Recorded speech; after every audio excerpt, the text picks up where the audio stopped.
আচ্ছা আমি বুঝলাম না কিসের জন্য এমন কথা রাস্তার মধ্যে। তুমি বুঝো না আমি কিসের জন্য তোমাকে বলতেছি? আমি তোকে বলতেছি না যে তোর প্রেমিকের সাথে আমি কোনো প্রেম করি না, বলতেছি প্রেম করিস না, আবার মিথ্যা বলতেছস। এখন কিন্তু থাপ্পড় মারমা, এটা মিথ্যা বলছ কেন? এই মিথ্যা বলছ কেন? বলে থাপ্পড় দিব আমারে ক।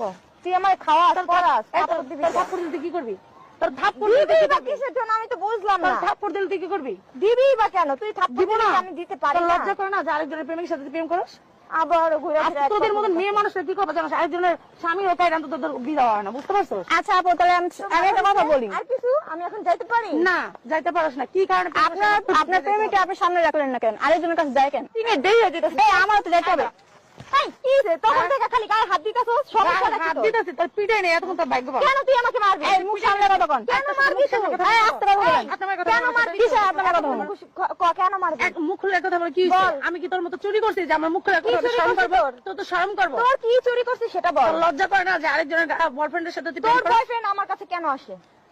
তোকে যদি এতই ভালোবাসে তাহলে তোর বয়ফ্রেন্ড কেন আমার কাছে আসে? তুই যা যদি ঘষা মারস তার কাছে আসবে তাহলে না? তোর ওই বয়ফ্রেন্ড কেন চরিত্র? একটা পুরুষের সাথে যদি ঘষা মারলে আসবে না? অবশ্যই তো আসবে, আসবে না? তাহলে তোর লজ্জা করে না? তোর ওই বয়ফ্রেন্ড কেমন চরিত্র যে যাই আমরা ঘষা মারছি আর চলে তুইও আসছে? যে চরিত্র ওই এই চরিত্র।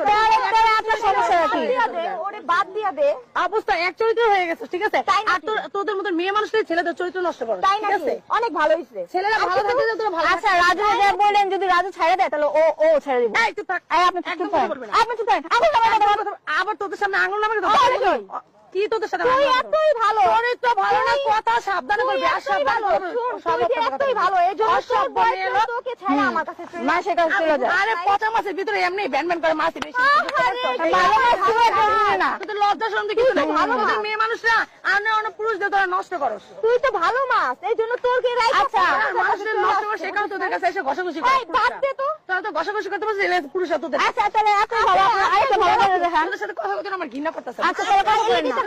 আমার ঘৃণা করতে তোদের কথা বলতে হাইট দাসি না, তোদের শিক্ষা দিতে আসছি। তাই না? আমার কথা যদি শিক্ষা না হয় জীবনে শিক্ষা হবে না। শিক্ষা দিবি? এই যে রাস্তাঘাটে অপমান করে ধরে রাখিস। এটা যদি শিক্ষা হয় তোর অপমান করে দেওয়ার কথা যে তোর বয়ফ্রেন্ড তোরে রাইখা। আমার আমার লজ্জার কোনো কথা না, লজ্জা হবে তোদের। কেন? তোদের মতন মেয়েদের ছেলেরা নষ্ট করে, তোদের মতন মেয়েদের লজ্জা হওয়ার কথা। আমার আমাদেরকে নষ্ট করতে পারে না। করছি তোরা তো ছেলে পাস নাই, কারণ আরেকজনের স্বামী আরেকজনের বয়ফ্রেন্ড এগুলো ধরে টানাটানি লজ্জা করে না। তুই এত ভালো তাহলে তো আরেকটা পাইয়া যাবি ভালো। অবশ্যই আরেকটা পেয়ে যাবো। বললাম, এটা হলো বললাম, এটা তোদের ওয়ার্নিং দিলাম তোরা যে সিধাই, ঠিক আছে? তোরা শুধু বুঝতে পারছি টাইমের কোনো দাম নাই। এত ভালো হয়ে লাভ কি? এই যুগে ভালোর কোনো দাম নেই, জানোস না? এই তো ঠিক কথা বলছিস, তোরা তো ভালো না, এই তো কিছু করি নাই।